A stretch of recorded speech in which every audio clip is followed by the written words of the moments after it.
"Take off her armor." The Emperor's voice echoed through the grand execution arena. It was amplified by magic, reaching the ears of 50,000 Imperial soldiers. Rhiannon did not flinch, even as two guards forcefully ripped the silver commander's plate from her chest. It hit the muddy ground with a heavy, humiliating thud. Next went her cape, then her sword. She was left kneeling in the cold mud, wearing only a thin, blood-stained tunic. These were her men. She had starved with them in the winter sieges. She had taken arrows meant for them. But as she looked up into the crowded stone stands, she didn't see sympathy. She saw them laughing. "You thought you were a hero, Rhiannon," Emperor Malachor sneered from his high balcony, looking down at her like a piece of garbage. "You thought your rank meant something. You are not a warrior. You are a walking piece of luggage, a fleshy, pathetic scabbard forged solely to hold a weapon you don't even understand." He waved his hand dismissively. "Throw the goddess of war into the pit," Malachor ordered. "Let the entire army watch the primate king tear her limb from limb." The guards kicked her violently in the back. Rhiannon tumbled down the steep stone ramp, crashing hard into the massive electrified Titan steel cage resting at the bottom of the arena. The heavy iron gate slammed shut behind her. The crowd erupted into a deafening, bloodthirsty cheer. They were chanting for her death. Rhiannon slowly pushed herself up from the dirt floor of the cage. She wiped the blood from her lip and looked into the dark corner of the cell. A pair of glowing, terrifying golden eyes opened in the shadows. Chapter 1. "Do it." Rhiannon's voice didn't shake. She knelt in the dirt, her hands empty, her body bruised, staring directly into the darkness of the cage. "They want a show," she spat, her chest heaving. "So give it to them. Tear my throat out. Prove my emperor right." A low, vibrating chuckle echoed from the shadows. The sound bypassed her ears and rattled directly in her bones. The primate king stepped into the sliver of sunlight. Theron was a towering mountain of raw, untamed power. He was shirtless, bound tightly by glowing magical chains that pinned his massive arms to his sides. But he didn't look like a prisoner. He looked like a predator who had just been handed a free meal. He tilted his head, his golden eyes scanning her shivering, humiliated form. "You look pathetic," Theron stated flatly. Rhiannon's jaw tightened. "Kill me and get it over with, beast." "Why would I do what that coward tells me to do?" Theron asked. His deep voice easily cut through the deafening cheers of the 50,000 soldiers above them. Theron took a slow step forward. The magical chains groaned in protest. "Look at them, Commander," Theron commanded. "I said kill me." "Look at them." Theron's voice dropped into a terrifying, commanding alpha rumble that forced her chin up. Rhiannon looked at the stands. Soldiers she had personally trained were throwing rotting fruit and rocks at the cage. One rock slipped through the bars and struck her hard on the cheek. She winced, fresh blood trailing down her skin.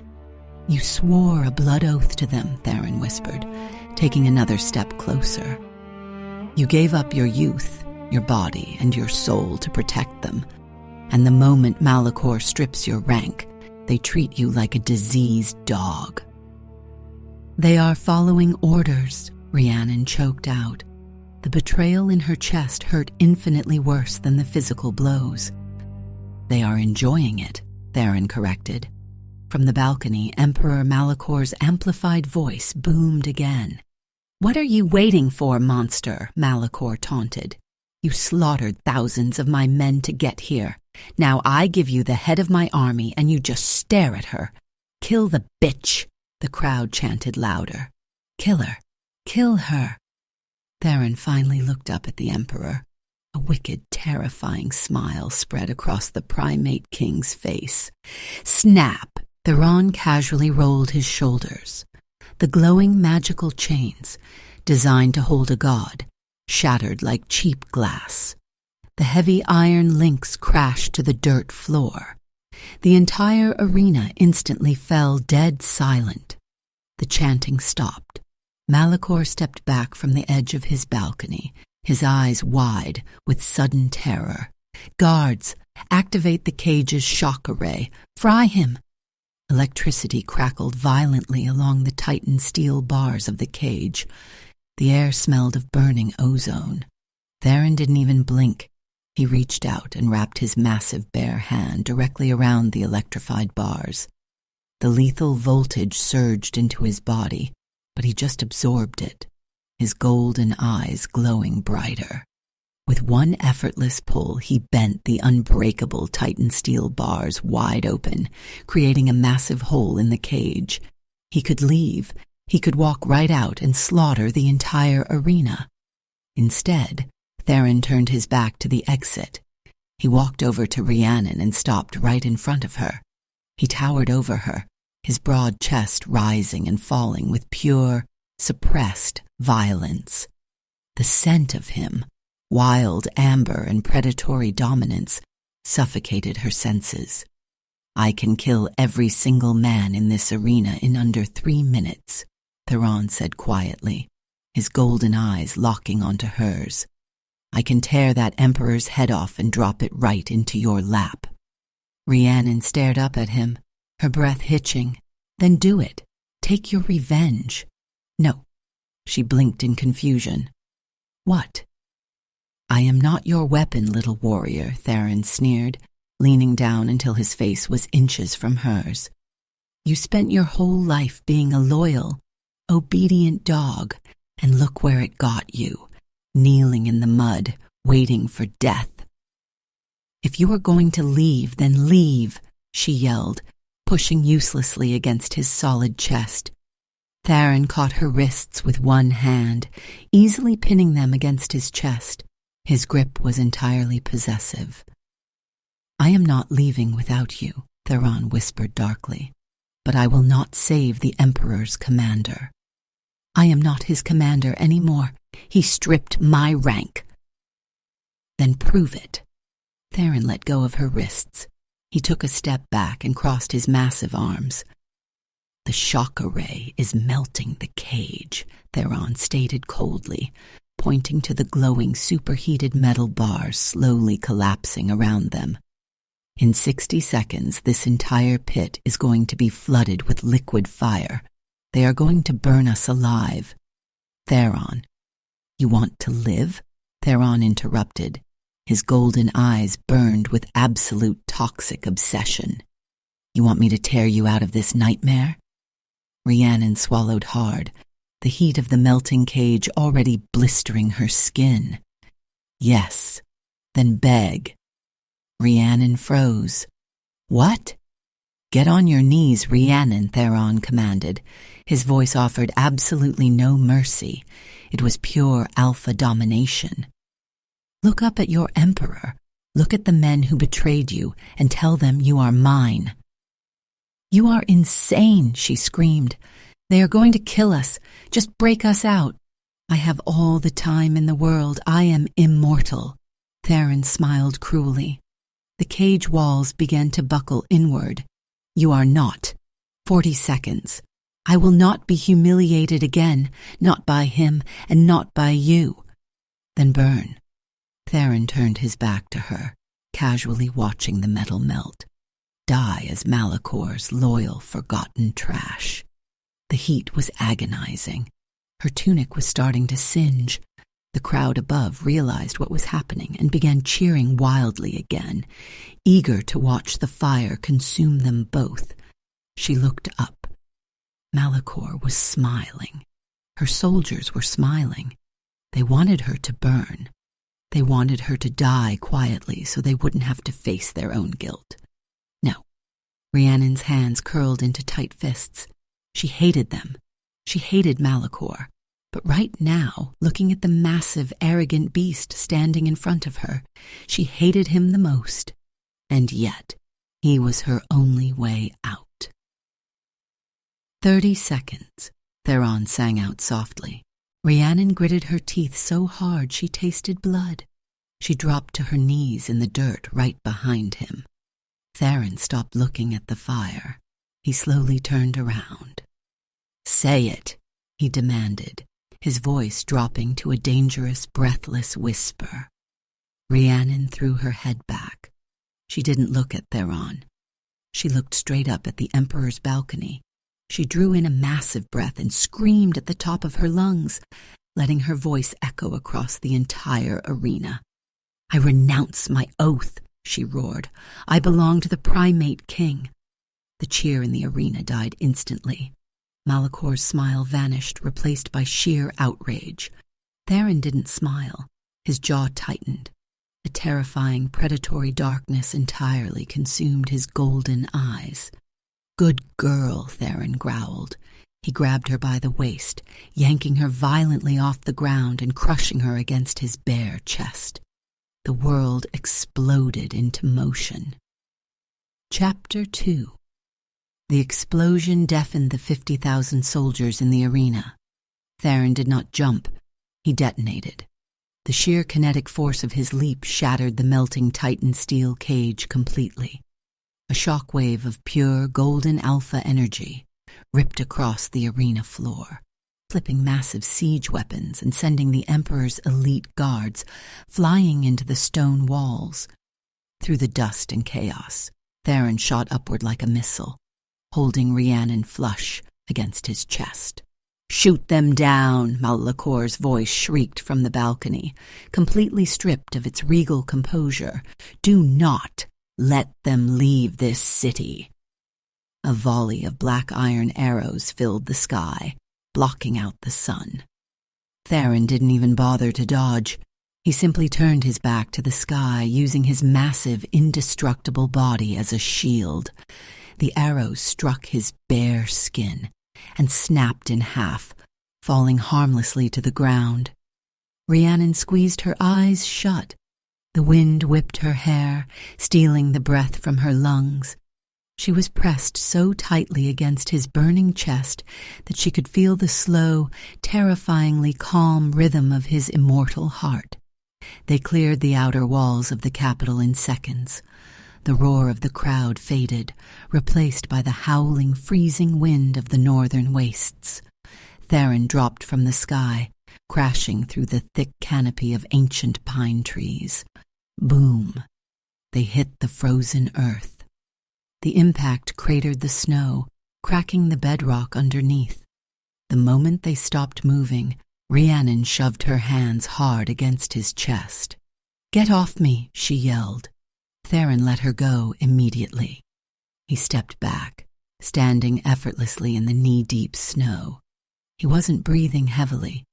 There wasn't a single scratch on his muscular frame. Rhiannon stumbled backward, her bare feet sinking into the freezing snow.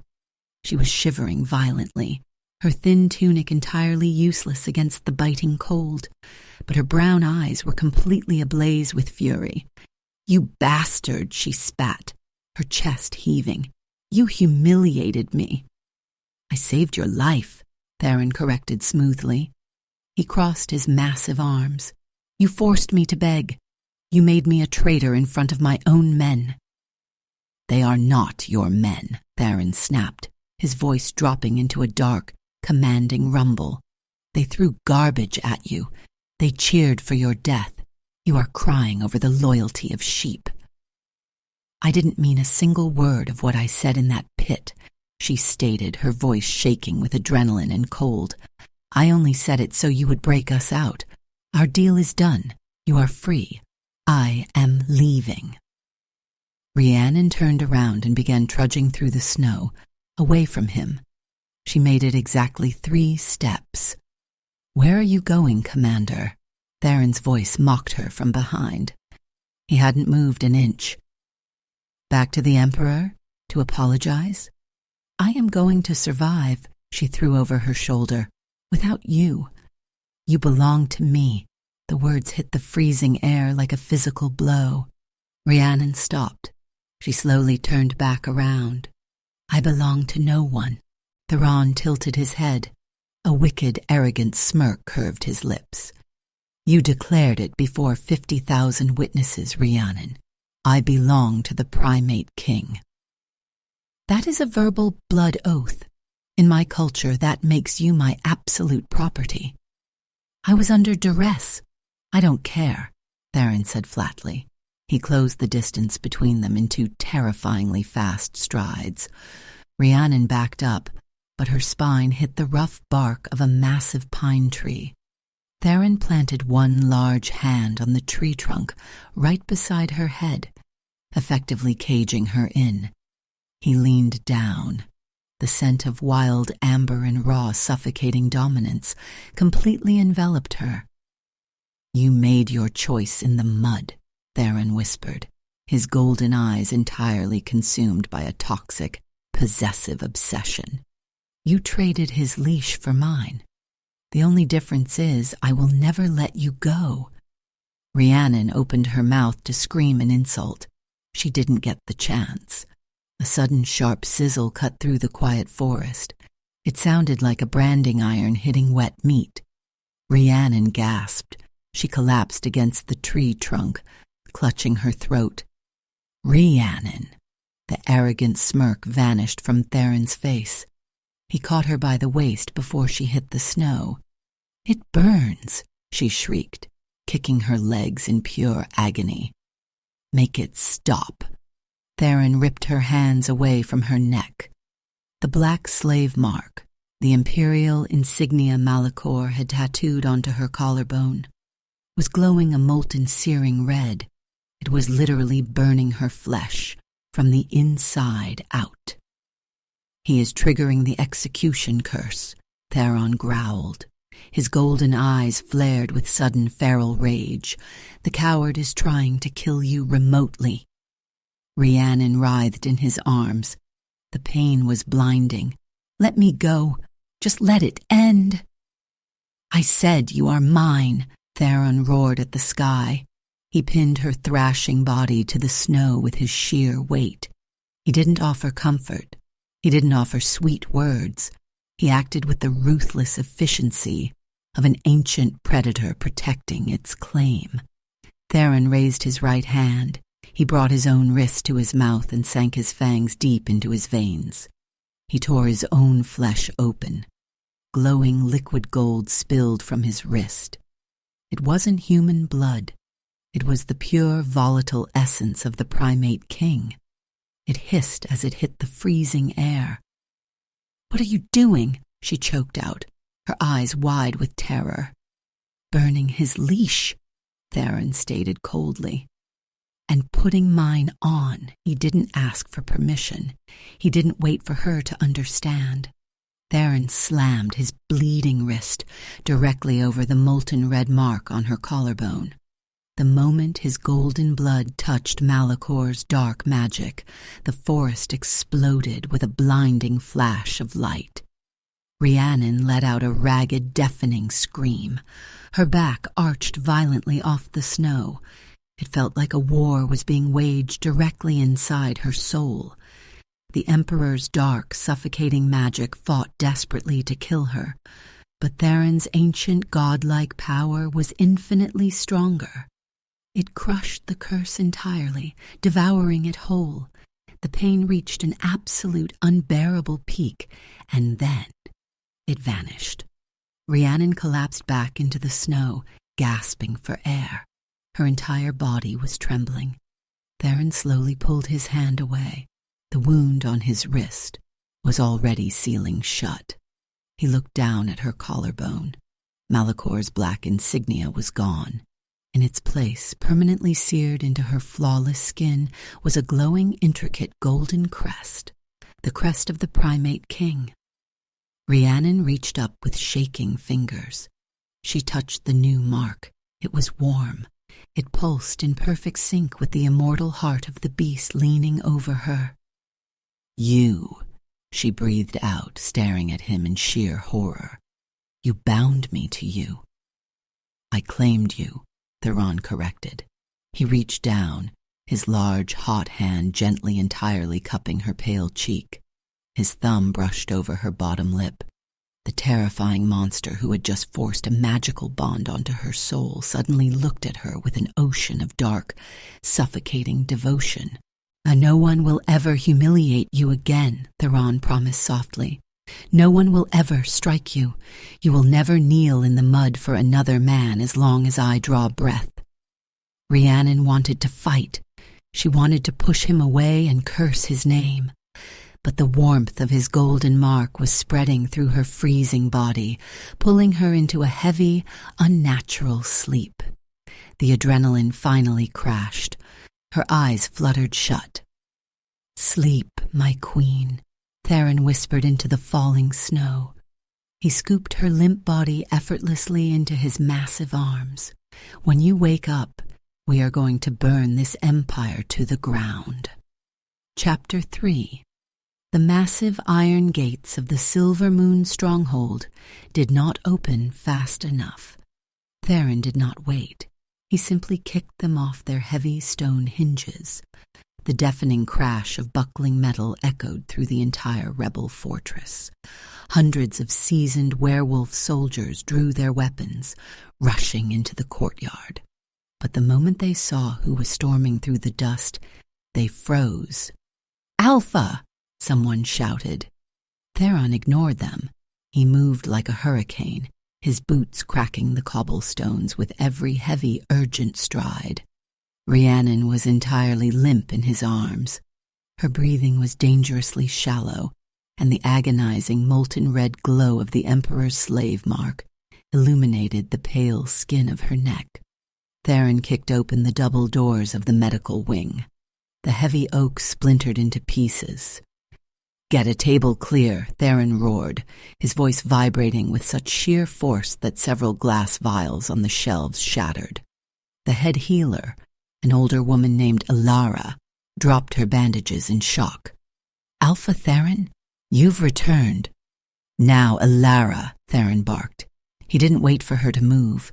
He swept a dozen medical instruments off the nearest stone table with one hand and laid Rhiannon down gently. General Vane, Theron's second-in-command, pushed through the panicked crowd at the door. He took one look at the woman on the table and his eyes widened in absolute fury. "Are you insane?" Vane yelled. He pointed a shaking finger at Rhiannon. "That is Commander Rhiannon. She is the Emperor's lapdog. She slaughtered our scouts in the Eastern Valley." "Silence, Vane," Theron growled without looking back. His golden eyes were entirely fixed on Rhiannon's burning collarbone. "I will not be silent." Vane stepped further into the room. "You were supposed to be captured to find the weakness in Malakor's prison. Instead, you bring the enemy commander into our hidden sanctuary? She wears his mark. She is a walking trap." Theron finally turned around. The air in the room instantly dropped by 20 degrees. A suffocating, terrifying pressure slammed down on everyone present. The Alpha aura was so heavy that several younger soldiers in the hallway physically dropped to their knees, gasping for air. Theron stepped right into Vane's personal space. The general was a massive, battle-hardened warrior, but next to the primate king, he looked like a child. "Look at me, Vane," Theron commanded softly. His voice was no longer a roar. It was a deadly, ice-cold promise. Vane forced his eyes up, his jaw clenched tightly. "If you speak another word of disrespect about her," Theron whispered, "I will rip your spine out through your chest. Do you understand me?" Vane swallowed hard, the color draining from his face. "Alpha. She is the enemy." "She is mine," Theron stated. The absolute finality in his words left no room for debate. "And if she dies in this room, I will hold every single one of you responsible." Theron turned his back on his general.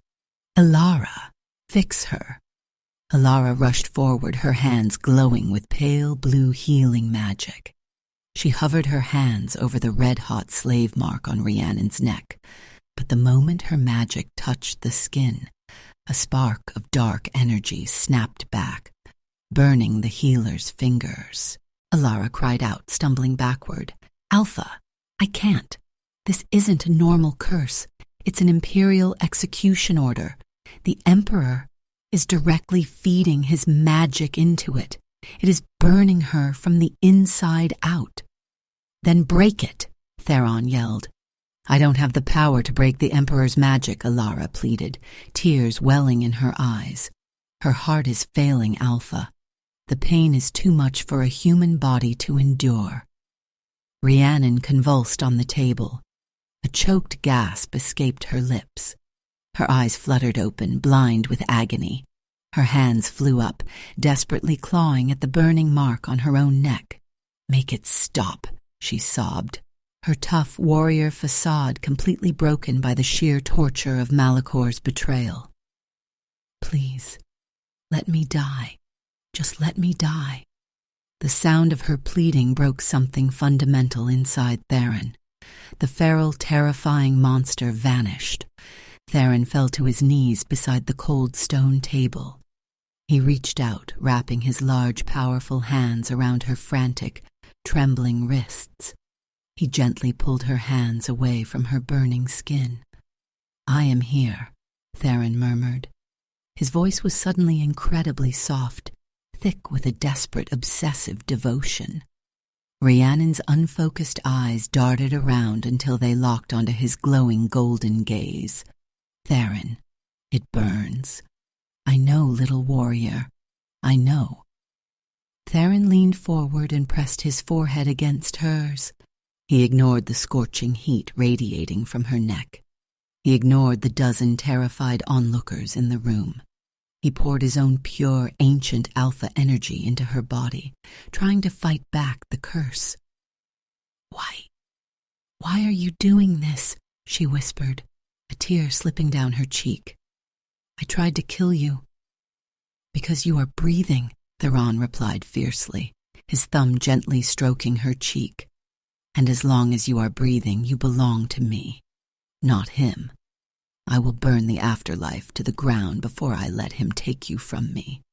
Rhiannon let out a shuddering breath. For the first time in her life, she didn't fight back. Her tense muscles slowly relaxed under his touch. The sheer, protective warmth of his presence was acting like a temporary shield against the pain. But across the room, General Vane was not looking at the touching scene. His face was twisted in disgust. The great primate king, brought to his knees by a human, an enemy human.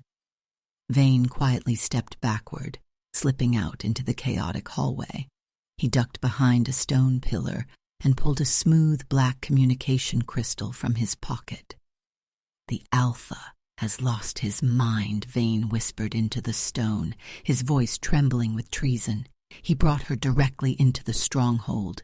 The Emperor's tracker is inside our walls. Drop the veil. Let the array finish her off before she destroys us all." Vane crushed the black crystal in his palm. Inside the medical room, Rhiannon's breathing finally started to even out. The red glow on her neck began to dim slightly under Theron's protective magic. Theron let out a heavy breath, his eyes never leaving her face. "You are safe here. I swear it." Boom. The entire stronghold violently shook. The stone floor cracked beneath Theron's knees.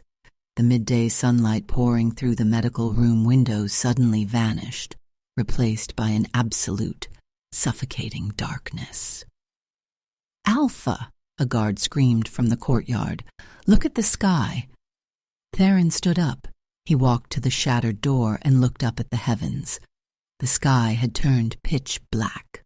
Swirling clouds of dark purple and blood-red energy formed a massive, terrifying vortex directly above the Silver Moon stronghold. The air tasted like copper and ozone. Suddenly, a blinding beam of ghostly white light shot down from the vortex. It struck a werewolf soldier standing near the courtyard fountain. The soldier didn't even have time to scream. There was no blood, no struggle. The light hit him, and his entire body instantly dissolved into a cloud of gray ash, blowing away in the unnatural wind. Panic erupted. Soldiers screamed, scrambling for cover as the hum of the vortex grew louder, deafeningly loud. Alara grabbed the edge of the medical table, her face entirely pale. By the gods, the 10-death array. It has locked onto us. Theron didn't panic. His jaw tightened so hard a muscle ticked in his cheek. He turned his head slowly, looking back at Rhiannon. The mark on her neck was no longer just glowing red. It was pulsing like a beacon, perfectly synchronized with the deadly vortex above. Malachor wasn't just trying to execute her anymore. He was using her to wipe out the entire resistance. Chapter 4. The medical room shook violently. Dust and shattered glass rained down from the ceiling. "Move," Theron ordered, his voice echoing like a physical blow. "Everyone out of this room." Healers scrambled for the doors, tripping over each other in sheer terror. The humming from the sky grew louder, vibrating in their teeth. General Vane stood in the broken doorway. He stared in absolute horror as a second beam of white light dropped from the black clouds, instantly vaporizing the stronghold's main guard tower. No explosion, no fire, just a flash of light, and the massive stone structure was reduced to a mountain of gray ash. "This is her fault," Vane shouted over the deafening roar of the vortex. He pointed a trembling finger at Rhiannon. "The Emperor's magic is using her as a beacon. Throw her out into the courtyard or we all die." Theron didn't even blink. He didn't turn around. "I give the orders here, Vane," Theron growled low. "You are killing us." Vane drew his broadsword. A dozen rebel soldiers behind him hesitated, but slowly drew their weapons as well. "I am sorry, Alpha, but I will not let my men turn to ash for a human spy. Kill her." Theron finally turned. He didn't draw a weapon. He didn't shift. He simply released the full, unbridled weight of his Alpha aura. The stone floor cracked outward from his boots. The soldiers in the hallway instantly collapsed, their weapons clattering against the stone as they gasped for air. Even Vane fell to one knee, his face purple, unable to fight the crushing pressure of the Primate King's dominance. "Draw your sword on her again," Theron whispered softly, yet the sound carried over the chaotic storm. "And I will slaughter every single one of you myself. Get into the deep tunnels. Now." Vane scrambled backward, his eyes wide with fear, and fled with the remaining soldiers. Rhiannon struggled to sit up on the medical table. The red light from the slave mark on her collarbone was blindingly bright now. It pulsed like a heartbeat, syncing perfectly with the terrifying hum of the vortex above. "Vane is right," she choked out. She clutched her burning throat. "The array, it's locked onto the mark. Throw me out, Theron, let the magic take me." Theron walked back to her. His eyes blazed with a terrifying, absolute fury. "Do not ever say that again." "I am the target," she yelled, fighting through the agonizing pain. Tears of frustration blurred her vision. "He doesn't want your army. He wants me dead so no one knows he failed to kill you on that river. Let me go." "He cannot have you." "You are sacrificing your own people for a human, for an enemy." "I would sacrifice the stars in the sky for you," Theron bellowed. He slammed his fist against the solid stone wall. The entire wall fractured from floor to ceiling, sending debris crashing to the floor. "You are mine to protect, not his to destroy." A terrifying electric crackling sound filled the air. The vortex above shifted abruptly. The dark purple clouds parted. A beam of ghostly white light, as thick as a castle pillar, aimed directly at the roof of the medical wing. Theron looked up through the shattered ceiling. He didn't run. He didn't shield his eyes. He stepped directly in front of the medical table, using his massive body to completely block Rhiannon from the sky. "Malachor," Theron roared at the bleeding heavens. "You spineless coward, face me." Theron drove his bare hands directly into the solid stone floor. The muscles in his back and arms coiled tight, bulging with an impossible, godlike strength. With a guttural shout, Theron ripped a massive 10-ton slab of the stronghold's foundation straight out of the earth. He threw it upward. The colossal boulder collided with the descending white beam in mid-air. The impact was catastrophic. It deafened everyone for miles. The deadly light shattered against the thick stone, scattering dangerous, burning white sparks across the entire courtyard. But it wasn't enough. One blinding, stray shard of light ricocheted off the debris. It bypassed Theron entirely and struck Rhiannon squarely in the chest. Rhiannon didn't scream. She didn't bleed. She simply gasped, her eyes flying wide open. The impact sent her falling backward onto the cold stone table. "Rhiannon!" Theron was at her side in an instant. He dropped to his knees, his hands trembling as he reached for her shoulders to pull her up, but his fingers passed right through her uniform. Theron stopped breathing. Rhiannon's body was fading. Her flesh was turning completely translucent, glowing with a ghostly fading white edge. The 10-death array wasn't just killing her, it was erasing her entirely from the physical realm. "No," Theron whispered. The absolute terror in his voice instantly cracked his impenetrable alpha facade. "No, no, no, stop." Rhiannon looked down at her own disappearing hands. A strange, eerie calm washed over her face. The agonizing burn of the slave mark was gone. "It doesn't hurt anymore," she whispered. Her voice sounded distant, echoing as if she were already standing in another room. "Look at me," Theron demanded, grabbing her face. This time he forced his raw alpha energy outward, solidifying his grip and violently tethering her fading physical form to the real world. "Do not close your eyes. Look at me." He won, she breathed out. She looked into his desperate, golden eyes. "Let me go, Theron. You have an empire to take back. You have to lead your people." "I don't care about my people," Theron screamed. The sound tore from his throat in absolute raw agony. He pulled her fading body flush against his chest, holding her so tight he was bruising his own skin. "If you die today, I swear on my soul I will burn this entire world to ash. There will be nothing left for him to rule.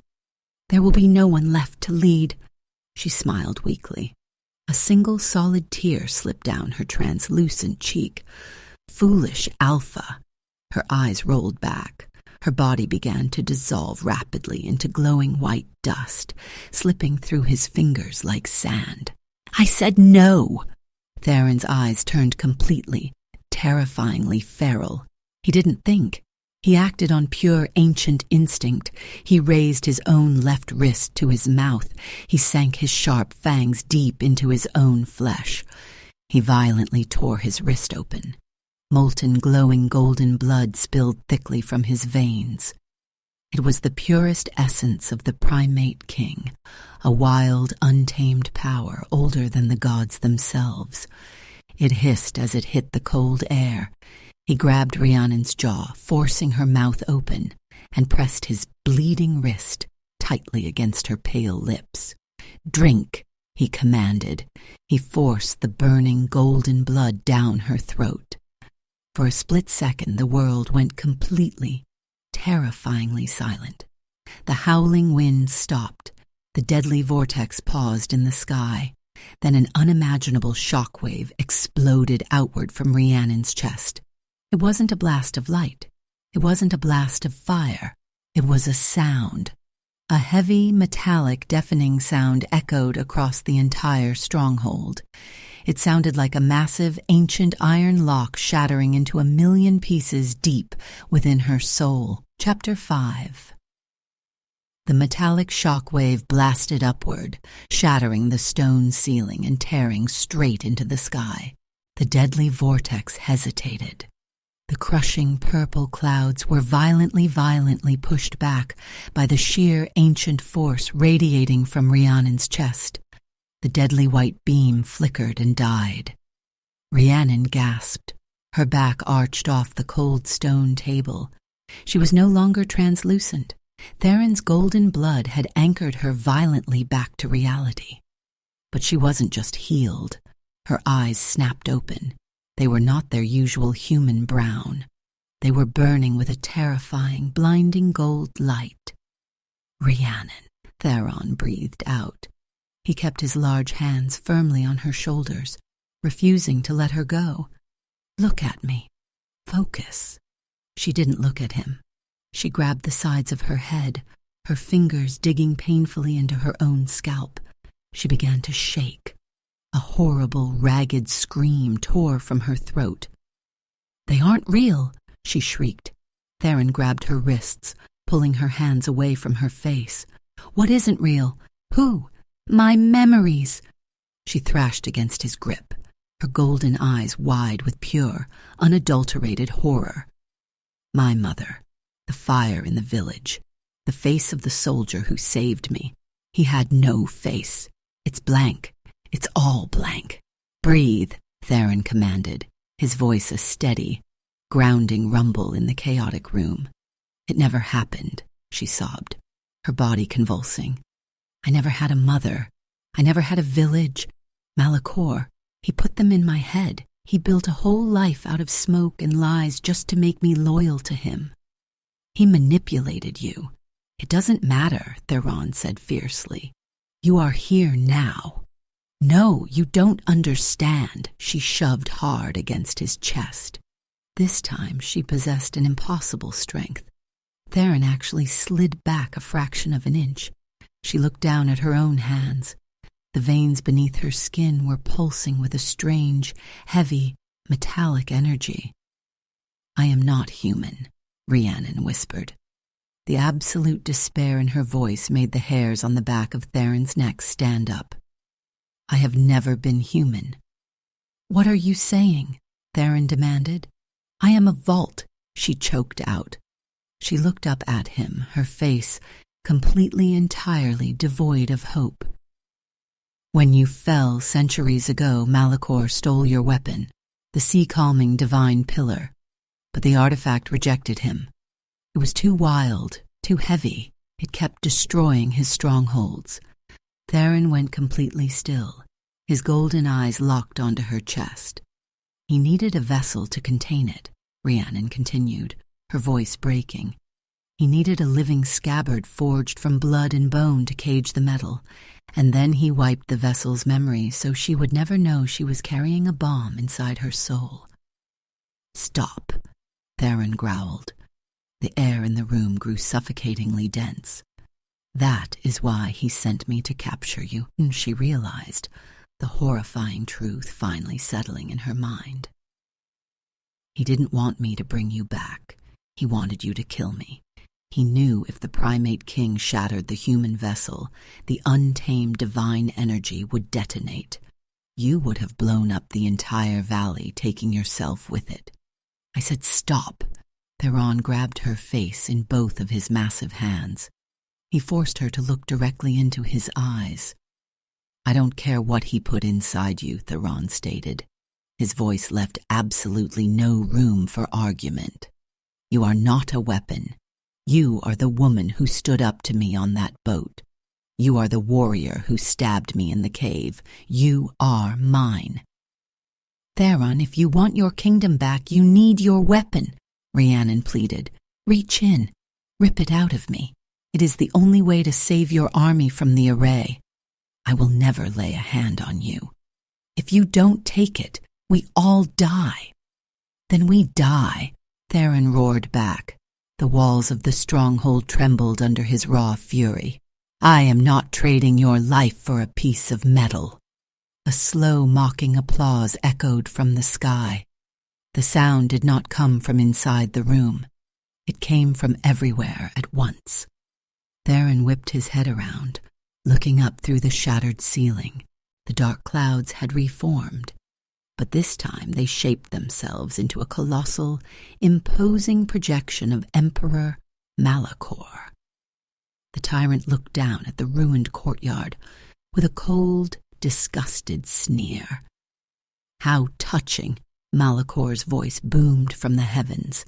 It rattled the weapons on the ground and made the surviving soldiers cover their ears. The great primate king, the beast who slaughtered gods and leveled mountains, brought to his knees by a glorified piece of luggage. Theron stepped entirely in front of Rhiannon, shielding her from the sky. "Come down here and face me, Malachor." "Why would I dirty my boots?" Malachor mocked. "You are already a dead man. I must admit I am disappointed. I expected you to tear her apart on the river, but you protected her. You fell in love with a scabbard." "I will tear your empire down, stone by stone," Theron vowed, his fangs extending, his claws dripping with raw energy. "You will not live to see tomorrow," the Emperor sneered. Malachor raised his hand in the projection. Floating perfectly above his palm was a small, intricate black stone. The core seal. Rhiannon gasped, clutching her chest. The moment Malachor revealed the seal, a heavy, crushing weight clamped down on her heart. "The vessel was designed to contain the weapon," Malachor announced. His eyes narrowed with vicious intent. "But it was also designed to melt down the moment I command it. Let us see if your golden blood can save her from burning from the inside out." "Don't do it," Theron roared, his legs coiling to launch himself at the sky. Malachor smiled. He closed his fist. The black stone shattered. Inside the medical room, Rhiannon let out a blood-curdling scream. Her veins instantly stopped glowing white or gold. They turned the color of pure, boiling magma.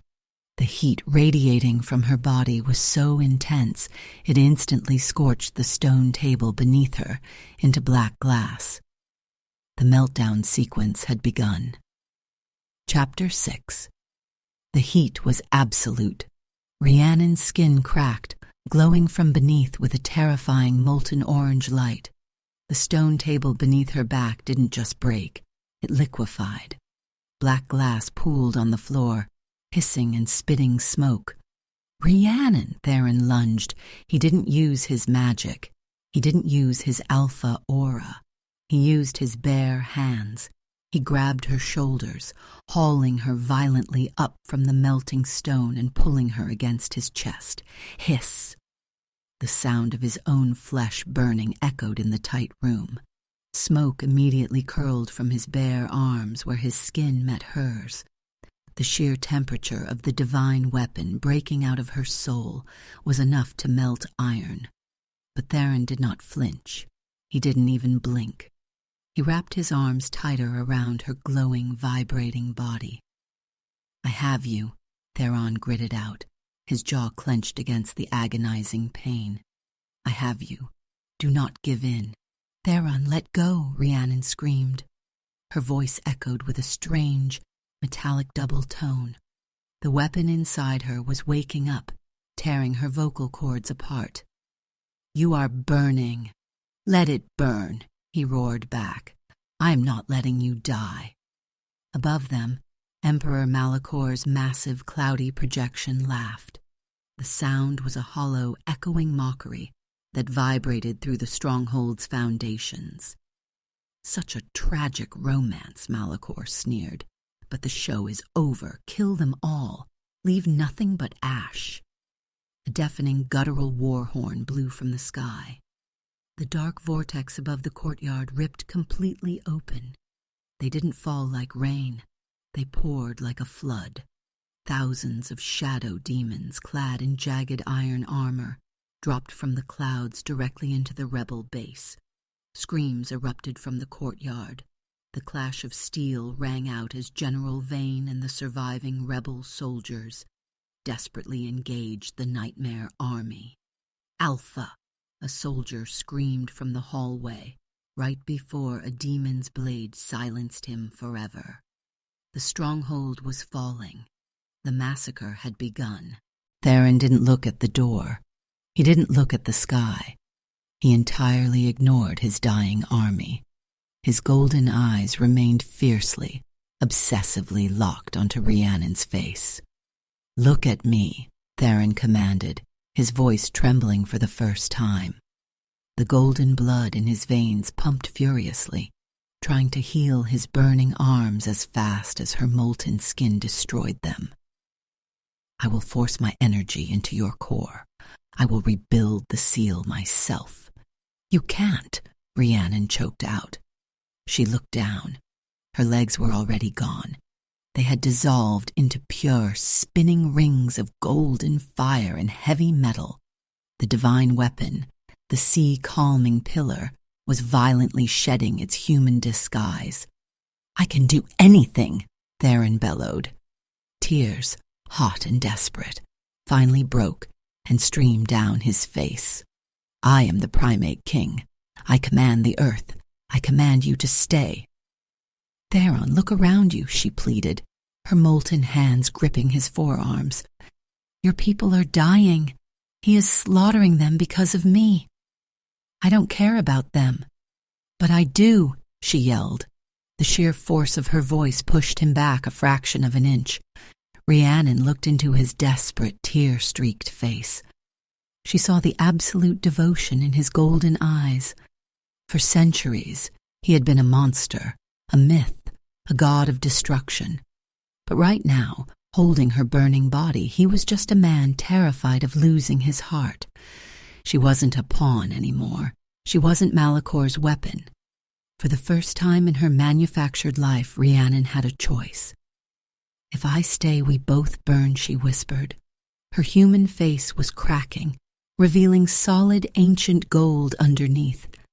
"You cannot hold a dying star, Theron. I will hold it until my bones turn to dust." "No." Rhiannon reached up. Her hands were burning white hot, but when she touched his cheeks, the pain didn't matter. She pulled his face down to hers. "You need your crown," she breathed. "You need your strength." "Rhiannon, stop." She didn't let him finish. Rhiannon surged upward and pressed her burning lips fiercely against his. It was not a gentle kiss. It was an explosion. The moment their lips met, she violently forced the awakening divine energy out of her own soul and directly down his throat. Theron's eyes went wide. He tried to pull away, to stop her from emptying her life force into him, but she held him with the terrifying, unbreakable strength of a god's weapon. The golden light rushed out of her chest and flooded into his veins. "Take it," she whispered violently against his lips. "Take it all." Her human memories, her fake childhood, her fears, her stubbornness, they all shattered like glass, burning away in the transfer. All that was left was the raw, unadulterated power of the sea-calming pillar, returning to its rightful master. Theron choked on the sheer force of the energy. His body convulsed. "Use me to wipe them out, my alpha." Rhiannon smiled one last time. Then her human form completely collapsed. She disintegrated into millions of glowing golden embers. They swirled violently in the air for a fraction of a second before rushing inward, condensing with a deafening metallic screech. A heavy, colossal object dropped straight down. Theron instinctively caught it. His hands clamped around a massive, intricately carved iron staff. Both ends of the weapon were capped with glowing, molten gold. It was heavier than a mountain, vibrating with an ancient, catastrophic power that immediately recognized his grip. The sea-calming pillar. Rhiannon was gone. The woman he loved had been entirely consumed, reduced to the cold, heavy metal in his palms. Silence fell over the medical room. Outside, a demon kicked the shattered doors open. It hissed, raising a jagged blade, ready to slaughter the man kneeling in the ashes. Theron slowly stood up.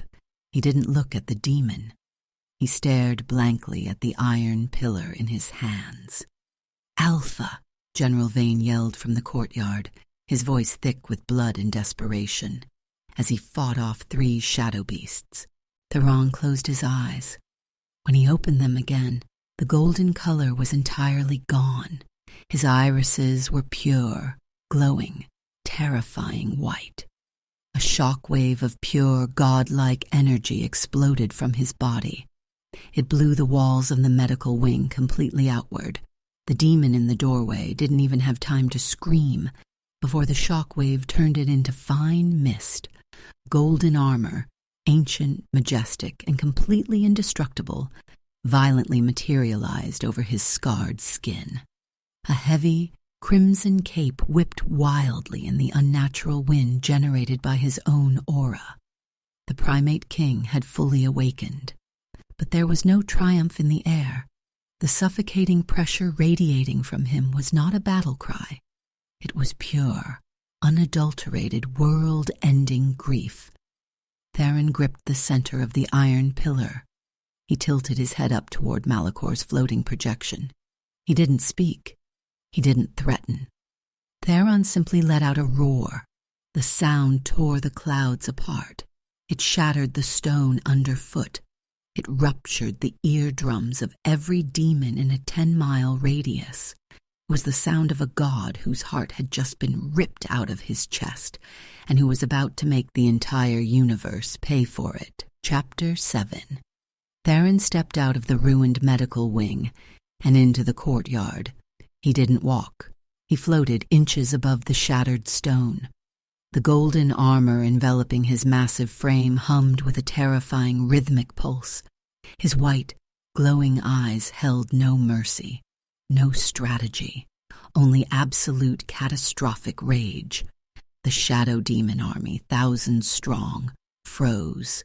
The mindless beasts bred only for slaughter suddenly understood fear. They dropped their weapons. They began to back away. "Hold the line," the demon commander screeched, raising a jagged black sword. "He is only one man." Theron didn't even look at the commander. He didn't blink. He simply raised the sea-calming pillar with one hand and slammed the base of it against the ground. Boom! It wasn't a physical strike. It was a localized earthquake. A shockwave of pure, golden kinetic energy exploded outward in a perfect 360-degree radius. It hit the front line of the demon army. They didn't fall. They simply ceased to exist. Their dark armor and physical bodies instantly vaporized into fine black mist. Theron took a step forward. He swung the massive iron staff. He didn't aim at anything. The sheer concussive wind pressure generated by the swing tore through the courtyard like a hurricane of razor blades. Entire battalions of demons were blown into the sky, their forms dissolving into ash before they even hit the ground. General Vane and the surviving rebel soldiers dropped their swords. They fell to their knees, covering their heads. They weren't fighting anymore. They were just trying to survive the sheer, overwhelming presence of a god. In less than 60 seconds, the entire invading army was gone. Not a single body remained.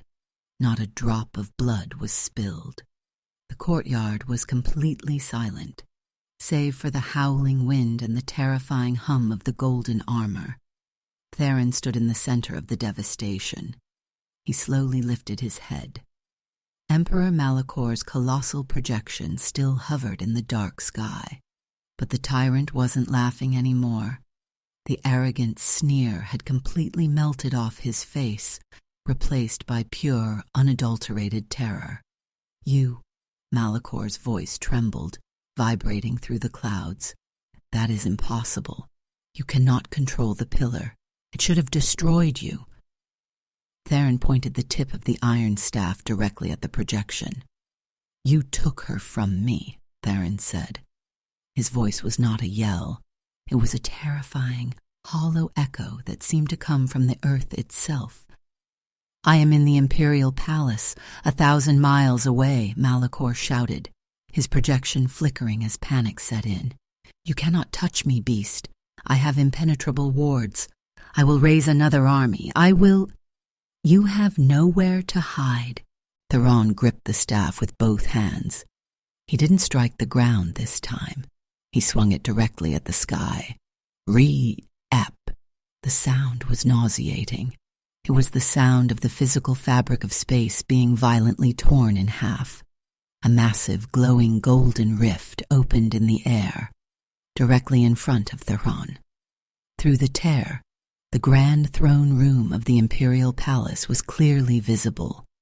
Malachor was sitting on his throne, surrounded by hundreds of terrified royal guards. The emperor screamed. He immediately began chanting a forbidden spell. Dark purple energy swirled around his physical body. "Soul transfer. You will never catch me. I will take a new host." Malachor's physical body slumped forward, dead. A glowing purple orb, the emperor's soul, shot out of the corpse, desperately flying toward a young guard nearby. "No."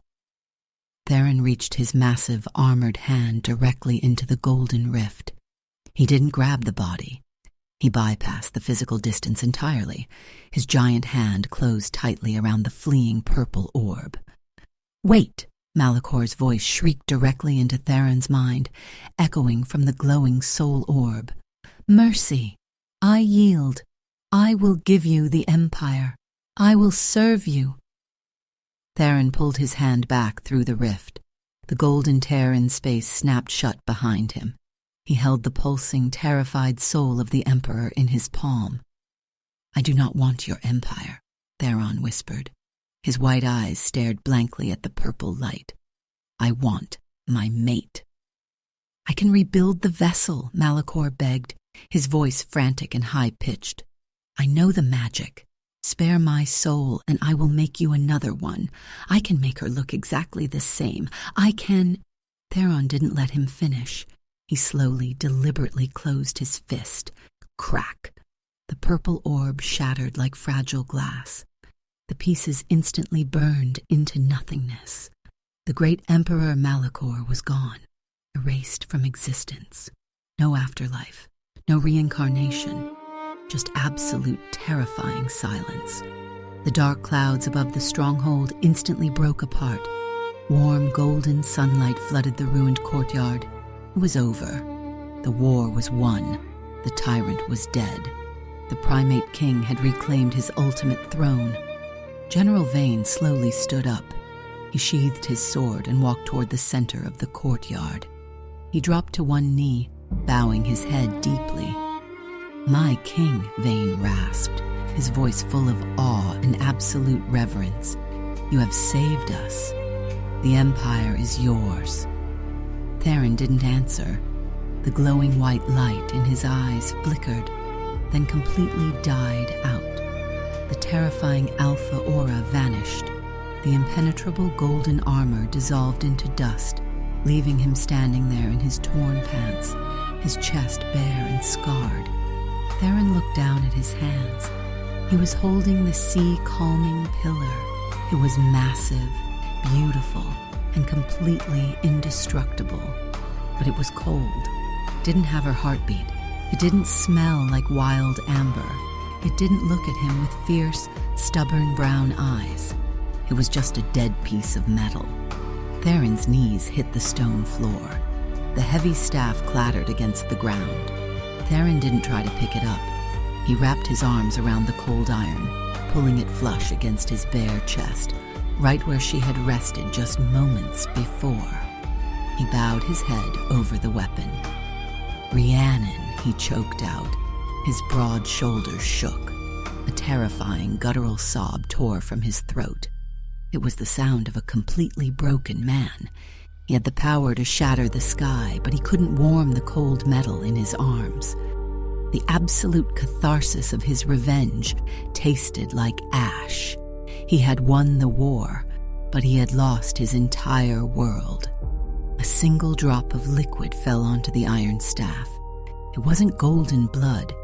It was a tear, but it was entirely violently red.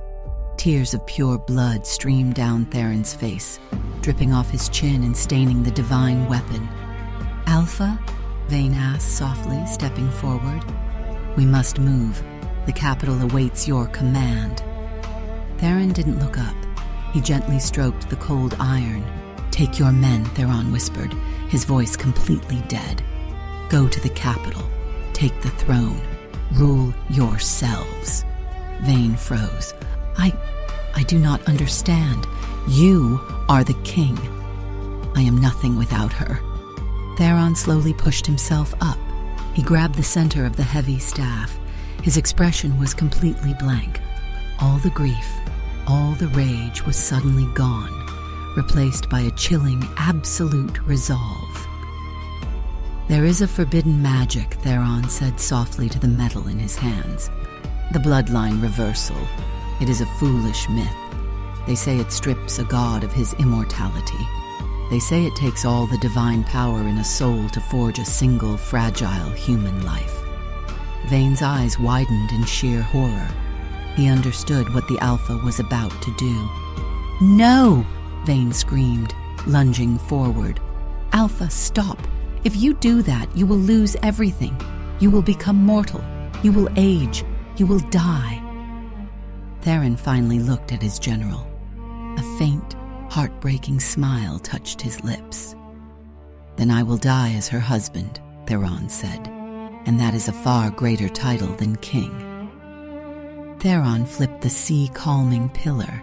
He aimed the heavy, golden-capped end directly at his own heart. He didn't hesitate. He didn't flinch. With a feral roar, Theron drove the divine weapon straight into his own chest. Chapter 8, the divine weapon pierced his chest, but there was no blood. There was no sickening sound of tearing flesh. Instead, the moment the sea-calming pillar struck Theron's heart, a blinding, absolute explosion of pure, warm light engulfed the entire courtyard. It was not the cold, destructive white light of the Emperor's array. It was a radiant, living gold. It felt like standing directly inside the sun. General Vane and his soldiers threw their hands over their eyes, forced to look away. The wind stopped howling. The earth stopped shaking. A profound, sacred silence fell over the ruined stronghold. In the center of the light, the colossal iron staff began to melt. It didn't burn. It dissolved, flowing directly into Theron's chest. The ancient magic of the bloodline reversal was rewriting the laws of the universe.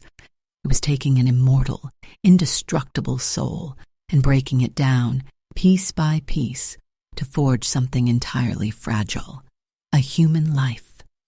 The light slowly began to dim. The suffocating pressure of the Alpha aura vanished completely from the air. General Vane lowered his hands, blinking against the sudden normalcy of the courtyard. He stared at the center of the blast radius. "By the gods," Vane whispered. Theron was on his hands and knees on the cracked stone. He was gasping for air. His golden, impenetrable armor was gone. The divine aura that had surrounded him for centuries had completely evaporated. He was just a man. He was massive, his muscles coiled and tight, but his skin was fully exposed. Old battle scars, previously hidden by his godlike glow, now stood out starkly against his flesh. He coughed heavily. A single drop of blood hit the stone beneath him. It wasn't golden. It was red, deep, mortal, human red. Theron didn't care. He didn't even look at his own blood. His chest heaved as he immediately snapped his head up, his eyes frantically searching the clearing. 10 feet away, lying on the stone floor, was a woman. She was whole. The molten cracks in her skin were gone. The slave mark on her neck was entirely erased, leaving behind only smooth, pale flesh. The magic had clothed her in a simple woven white tunic. Her chest was rising and falling in a steady, perfect rhythm. Theron let out a choked, desperate sound. He pushed himself up. His body was heavy, incredibly heavy. Gravity felt different now. Every muscle ached with a dull, mortal pain he hadn't felt in 1,000 years. But he ignored it. He crawled forward over the sharp stones, his eyes entirely fixed on her. "Rhiannon," he breathed out, his voice hoarse. At the sound of her name, her brown eyes fluttered open. She gasped, pulling in her first true, unmanufactured breath. She blinked at the blue sky above, her expression entirely blank. Slowly she sat up. She touched her own face. She touched her clean collarbone. She looked at her hands. Theron reached her. He knelt beside her, his large hands trembling violently as he reached out to touch her cheek. He needed to know she was real. He needed to feel her warmth. "You are safe," Theron whispered, a broken, beautiful smile spreading across his face. Tears of pure relief filled his eyes. "You are completely safe." Rhiannon looked at him. She didn't smile back. Her eyes widened. The blank confusion on her face instantly shattered into pure, unadulterated terror. She flinched violently away from his touch. "Don't touch me!" she screamed. She scrambled backward across the stone floor, her bare feet scraping against the debris. Her breathing turned ragged. She grabbed a loose piece of shattered rock, holding it up like a weapon. Her hands were shaking uncontrollably. Theron froze. His hand hung empty in the air. The smile on his face slowly cracked, then fell away entirely. "Rhiannon," he asked softly, confusion lacing his deep voice. "Stay away from me," she yelled, pressing her back against a broken pillar. She looked at his massive, scarred frame, at the fresh blood on his chest, and her eyes darted around the ruined courtyard in sheer panic. "Who are you? Where am I?" The words hit Theron harder than the divine weapon had. He felt the physical blow in his mortal chest. The bloodline reversal had given her a completely new, flawless human body.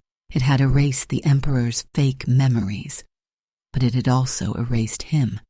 To her, the river, the cave, the kiss, none of it existed. He was just a terrifying, scarred stranger covered in blood. General Vane stepped forward, his face twisting in fury. "You foolish human! Do you know what he just gave up for you? He is the king. He surrendered his godhood to—" "Silence, Vane," Theron barked. The command was purely instinctual. He didn't have his magical aura anymore, but the raw, terrifying authority in his voice still made the seasoned general snap his mouth shut and step back. Theron turned his attention back to Rhiannon. She was trembling, clutching the rock so tightly her knuckles were white. She was terrified of him. The alpha primate king, the beast who had just annihilated an entire army with a single swing, made a choice. He took all of his arrogance, all of his pride, and he buried it. Theron slowly pulled his empty hands back. He placed them flat on the ground. He didn't stand over her. He didn't try to move closer.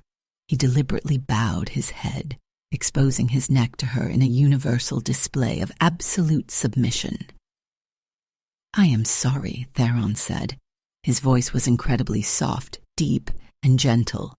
It was the tone a man uses to calm a frightened wild animal. "I did not mean to scare you. Please lower the stone. I swear on my life I will not hurt you." Rhiannon stared at him. Her breathing was fast and shallow. You know my name." "I do. How?" she demanded. "I don't know you. I don't know anyone. My head, it is completely empty." A tear of frustration spilled over her eyelashes. "Why is it empty?" "You were very sick," Theron lied smoothly, his voice steady to ground her panic. "You suffered a terrible fever.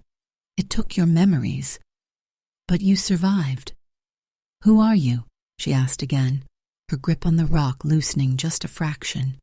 Theron kept his head bowed. He looked at the dust on the stone floor.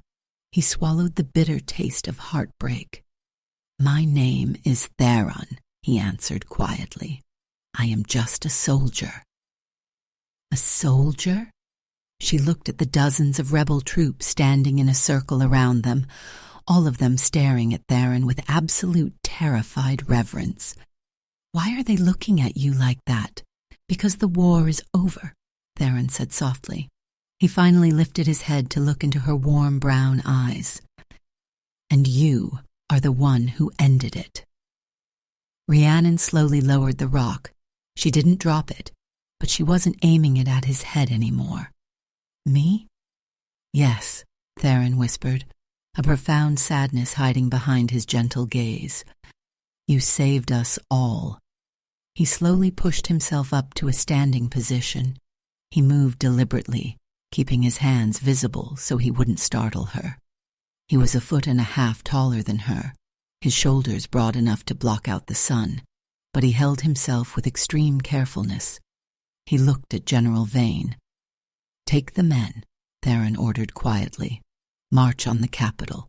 The Emperor is dead. The throne is empty. Claim it for the people. Vane hesitated. He looked at the mortal man standing before him. The god was gone, but the leader remained. Vane drew his sword and pressed it to his forehead in a final solemn salute. What about you, my king? Theron didn't look at his general. He looked down at the beautiful, frightened woman clutching a rock by the pillar. I am retiring, Theron said simply. I have a new duty now. Vane nodded. He turned to his men and barked an order, and the army began to mobilize, marching out of the ruined gates of the stronghold. The courtyard slowly emptied until it was just the two of them left in the quiet ruins. Rhiannon watched the soldiers leave. She looked back at Theron. She was still pressed against the pillar. You are bleeding, she noted, her voice trembling slightly as she pointed to his chest. Theron looked down at the red blood drying on his skin. He felt the dull ache in his ribs. It was a strange, terrifying sensation. He could be killed now. He could freeze. He could starve. He looked back up at her, and his heart pounded with a fierce, absolute certainty. It was worth it. It is just a scratch, Theron said gently. He took one step backward, giving her even more space. There is a cabin by the lake, just outside this fortress. It is warm. There is food. You do not have to come with me, Rhiannon. You are free to go wherever you wish. He paused, his golden eyes filled with an infinite, patient devotion. But if you let me, he whispered, I would like to take care of you, until you figure out where you want to go. Rhiannon stared at the massive, scarred stranger. He looked like a monster. He looked like a killer.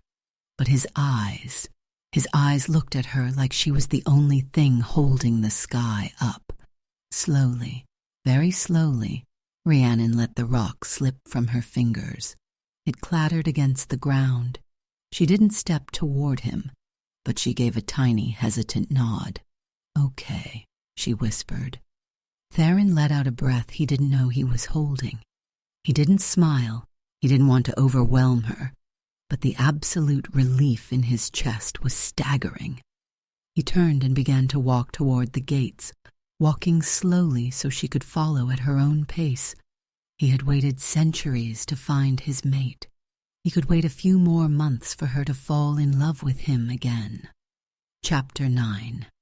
Thwack. The heavy iron axe bit deeply into the oak log, splitting it perfectly in half. Theron pulled the handle free. He wiped a bead of sweat from his forehead with the back of his arm. His muscles ached. His lungs burned slightly from the crisp mountain air. He was tired. It was an entirely new, incredibly frustrating sensation. Mortality. For the past 3 weeks, they had lived in the isolated hunting cabin by the lake. No armies, no magic, just chopping wood, catching fish, and keeping the fire burning. Theron swung the axe again. This time the wood splintered awkwardly. A jagged, sharp piece of bark shot upward, slicing directly across the palm of his left hand. Theron dropped the axe. He looked down at his palm. Red blood welled up from the cut, dripping slowly onto the white snow. It stung. It didn't heal instantly. He just stood there, staring at the physical proof of his sacrificed godhood. "You are bleeding again." Theron turned around. Rhiannon stood on the wooden porch of the cabin.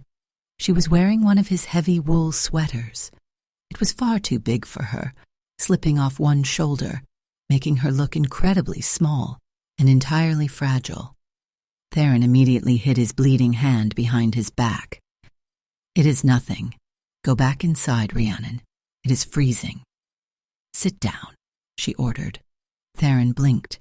Even without her memories, the fierce, commanding tone of the Imperial commander occasionally slipped through. It made his pulse spike with an undeniable heavy surge of pride. He didn't argue. The massive, heavily scarred warrior walked over to the porch steps and obediently sat down on the wooden stump. Rhiannon walked down the steps, holding a clean rag and a small bowl of warm water. She didn't look terrified of him anymore. Over the past 3 weeks, his endless patience had slowly chipped away at her fear. But she was still incredibly guarded. She knelt in the snow in front of him. "Give me your hand." Theron hesitated. He slowly offered his massive, calloused hand. She took it, her small, soft fingers wrapped around his thick wrist. The sheer contrast between them was staggering. Theron stopped breathing. It was the first time she had willingly initiated physical contact since she woke up in the courtyard. She dipped the rag in the warm water and gently pressed it against the cut on his palm. Theron didn't wince at the sting. He was too focused on the smell of her. Wild amber and fresh snow. His dormant alpha instincts roared in his chest, begging him to flip his hand over, grab her waist, and drag her onto his lap. He wanted to bury his face in her neck and mark her. He forced his jaw tight. He locked his instincts down in an iron cage. "You are clumsy for a seasoned soldier," Rhiannon murmured, keeping her eyes on his palm as she cleaned the blood. "I am out of practice." "You lie often," she stated flatly. Theron stiffened. "Excuse me." Rhiannon finally looked up. Her brown eyes were sharp, entirely observant. "You say you are a lowly soldier, but you do not act like one. You do not talk like one." "How do I act?" Theron asked quietly. "You chop wood and fetch water like a servant," she said, her voice dropping to a whisper. "But you have the eyes of a king. You look at the world like you own it. You look at me like you own me." The air between them suddenly grew incredibly heavy. The romantic tension was thick enough to cut with a knife. Theron didn't look away. "Does that frighten you?" "It should," Rhiannon admitted. She didn't let go of his hand. She slowly wrapped a dry bandage around his palm. "No one serves a stranger for free, Theron. Men always want something. What do you want from me?" Theron looked at her lips. The urge to claim her was a physical, agonizing ache in his chest. He leaned forward, just a fraction of an inch. Rhiannon's breath hitched, but she didn't pull back. "I want exactly what I told you," Theron whispered, his voice a dark velvet rumble. "I want to keep you warm. I want to keep you fed, and I want to watch you smile. That is not enough for a man like you. You have no idea what is enough for me." Theron gently pulled his bandaged hand from her grip. He raised it, lightly brushing his knuckles against her soft cheek. "I want nothing that you are not ready to give." Rhiannon swallowed hard. A faint blush crept up her neck. She quickly stood up, grabbing the bowl of water. The fire needs more wood," she stammered, entirely flustered by his raw intensity. She practically ran back inside the cabin, shutting the door behind her. Theron sat on the stump in the cold. He let out a long, heavy exhale, running his hand through his dark hair. He was dying. The restraint was literally killing him. But it was working. She was looking at him not as a monster, but as a man. That night the sky broke open. A massive, violent winter thunderstorm rolled over the mountains. Lightning flashed through the cracks in the cabin walls. The thunder was deafening, rattling the wooden floorboards. Theron was awake, staring at the ceiling from his bed in the main room. He was listening. A sharp, terrified gasp echoed from the bedroom down the small hall. Theron was out of bed in a fraction of a second. He didn't knock. He shoved the bedroom door open. "Rhiannon." She was huddled in the corner of the room, her knees pulled tight to her chest. Her hands were clamped over her ears. She was hyperventilating. The sheer, concussive boom of the thunder was triggering a phantom memory, the sound of the divine weapon breaking out of her soul, the sound of the explosive array. "Get away," she shrieked, blindly throwing a wooden cup at the door. It hit Theron in the chest. He ignored it. He crossed the room in 2 massive strides and dropped to his knees right in front of her. "Rhiannon, it is just a storm," he said firmly, keeping his hands raised. "Look at me. You are in the cabin. You are safe." "Make it stop," she sobbed, squeezing her eyes shut. "It is so loud. Everything is breaking." "Nothing is breaking." Crack! Another massive clap of thunder shook the room. Rhiannon cried out, completely overwhelmed by the phantom terror. She didn't shrink back against the wall. Instead, she threw herself forward. She crashed directly into Theron's broad chest, burying her face into his neck. Her small hands grabbed handfuls of his shirt, clinging to him with desperate, terrifying strength. Theron froze. His breath caught in his throat. "Please," she whimpered against his skin. "Don't let it take me."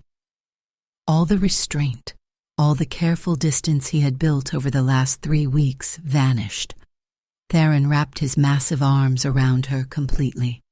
He pulled her flush against him, lifting her off the cold floor and settling her directly into his lap. He pressed her head firmly against his chest, tucking her securely under his chin. "I have you," Theron vowed fiercely into her hair. "I will never let anything take you." He rocked her gently. He rubbed her back with heavy, soothing strokes. He poured every ounce of his remaining strength into making her feel completely, absolutely protected. The storm raged outside, but inside the room the panic slowly began to fade. Rhiannon's ragged breathing eventually matched the steady, rhythmic pounding of his mortal heart. She didn't pull away. She stayed curled in his lap, her face resting against his warm chest. "I feel like I am missing something huge," Rhiannon whispered into the dark room, her voice exhausted. "There is a massive hole in my chest, and I don't know what belongs there." Theron tightened his grip on her. He closed his eyes, resting his cheek against the top of her head. "I will fill it," Theron promised quietly, the truth bleeding into every word. "I will fill it every single day, until you don't feel the cold anymore." She didn't answer. She just snuggled deeper into his embrace, finally finding peace in the arms of the stranger she was slowly falling in love with. For the first time since he gave up his godhood, Theron felt entirely, undeniably victorious. But outside the cabin, hidden in the dense, freezing woods, a shadow moved against the trees. It was a rogue shadow demon, a surviving remnant of Malakor's destroyed army, and it had just found the scent of the man who slaughtered its brethren. The demon raised a jagged, poisoned crossbow, aiming straight for the glowing window of the cabin. Chapter 10. The morning sun broke through the heavy clouds, casting a warm, golden glow across the wooden floorboards of the cabin. The storm was over. Theron stood by the small iron stove, pouring hot tea into a clay mug. He wore only simple linen trousers, his broad, heavily scarred back facing the room. He felt entirely human today. His muscles were stiff. His shoulder ached. He heard the soft rustle of blankets behind him. Rhiannon stepped out of the bedroom. She was still wearing his oversized sweater. Her hair was a wild, messy tangle, but her face was rested. The deep, terrified exhaustion that usually haunted her eyes was completely gone. "You make a terrible servant," she noted softly, leaning against the doorframe. Theron paused. He didn't turn around immediately. A small, genuine smile touched his lips. "Good morning," he replied, picking up the mug. He finally turned to face her. "I made tea. It is not exactly imperial quality, but—" Crash! The front window completely exploded. Glass shattered inward, raining across the wooden table like jagged diamonds. Rhiannon gasped, stepping back. A shadow darted outside. A heavy, mechanical click echoed over the sound of breaking glass. Theron didn't think. He didn't have his alpha speed. He didn't have his impenetrable golden armor or his godlike reflexes. He only had his heavy, mortal body. "Down!" Theron roared. He threw himself across the room. He didn't try to dodge. He aimed his massive chest directly into the open space between the shattered window and Rhiannon. Thwack! The sound was sickeningly familiar. Theron grunted, a harsh, breathy sound. The sheer kinetic force of the impact spun him around. He crashed heavily onto the wooden floorboards, taking the small dining table down with him. "Theron!" Rhiannon screamed. A massive, jagged silhouette climbed through the broken window, a shadow demon. Its yellow eyes locked onto Rhiannon. It raised a curved, rusted blade. Rhiannon didn't freeze. The terrified, amnesiac girl vanished. Pure, unadulterated muscle memory took over. She didn't think. Her body simply remembered the war.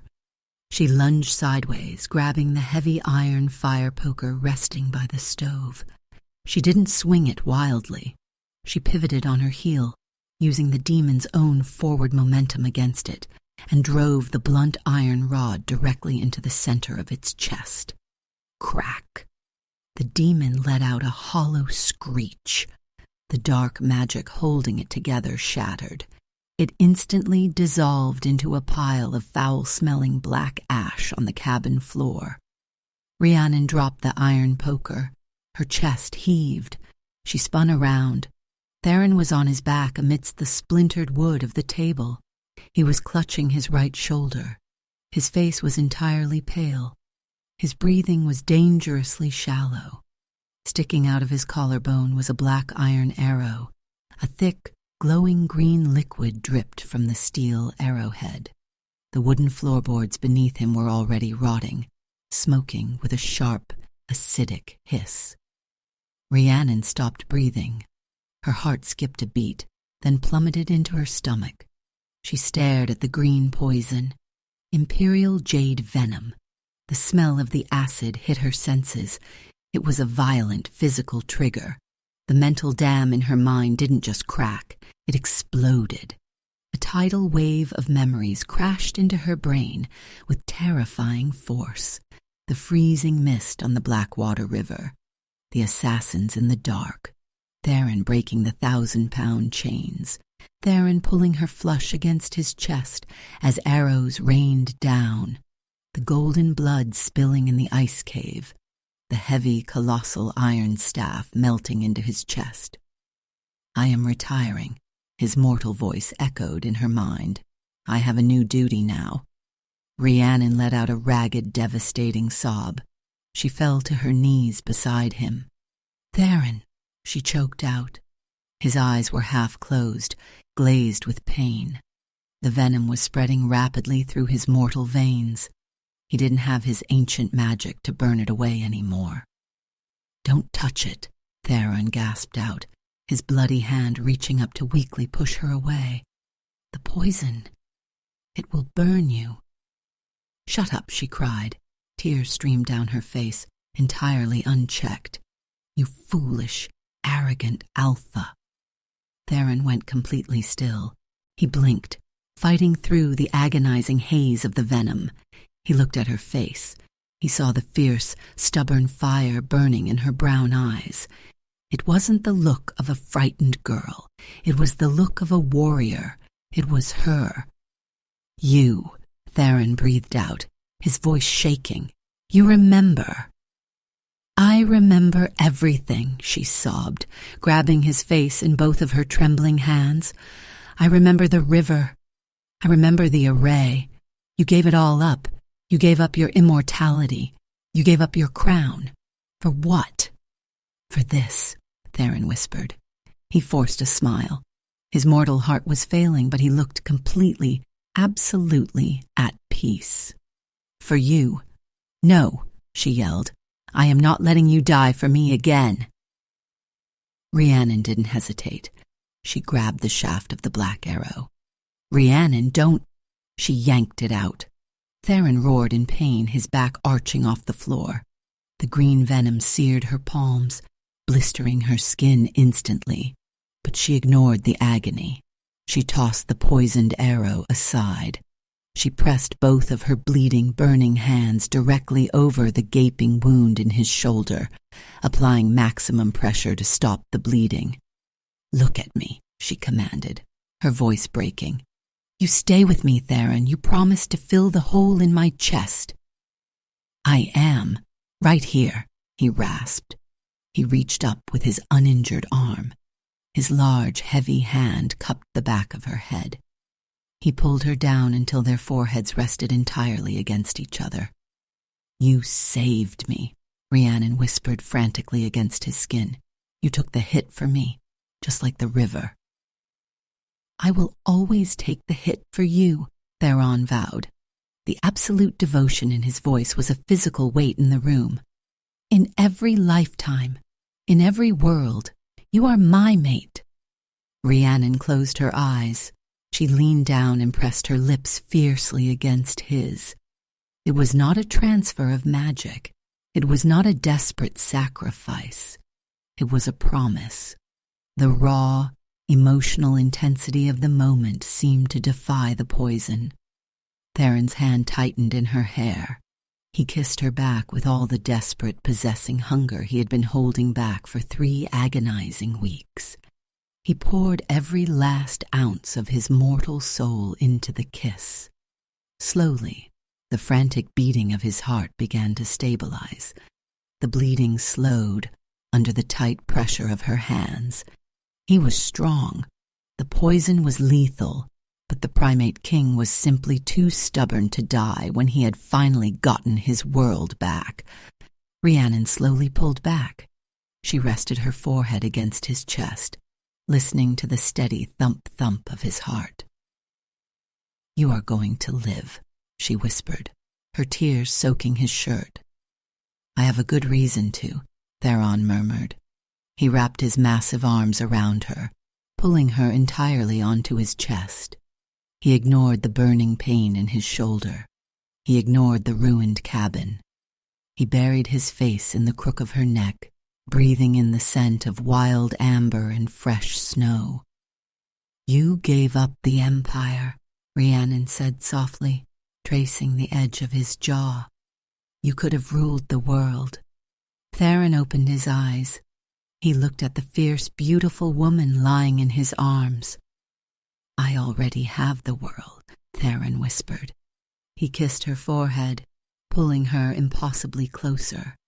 "I am holding it right now." Outside, the sun fully broke over the mountains, flooding the shattered cabin with brilliant, untamed light. The god of destruction was dead, but the man holding his wife had never been stronger.